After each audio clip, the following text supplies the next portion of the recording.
আজ হলো পেঁয়াজখালীর বাজার, বৃহস্পতিবার বিকালের হাট চলতেছে। বাজার লোক সংখ্যা অল্প অল্প, সন্ধ্যা হয়ে যাইতেছে।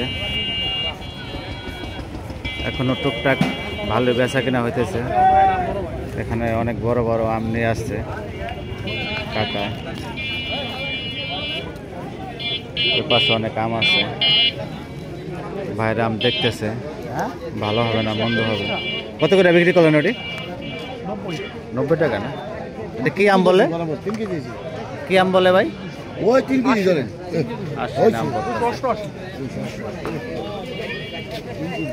এদিকে অনেক গাছ উঠেছে আলহামদুলিল্লাহ।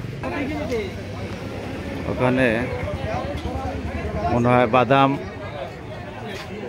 গুলো নিয়ে আসছে, সম্ভবত বাদামই হবে। বাদামগুলো নামাইতেছে লেবাররা, মাশাআল্লাহ।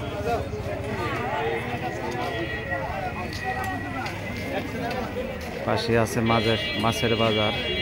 মাছের বাজার শেষ পর্যায়ে, এখন আর অত মাছ নেই। এখানে আছে আমাদের মামা, দোকান করে। ভালো আছেন নি মামা? ভালো আছেন? বেচাকেনি ভালো চলতেছে? বিশাল একটি দোকান, অনেক কষ্ট হয় দোকানটি চালাইতে। হেল্প করার মানুষ বেশি একটা নাই বললেই চলে।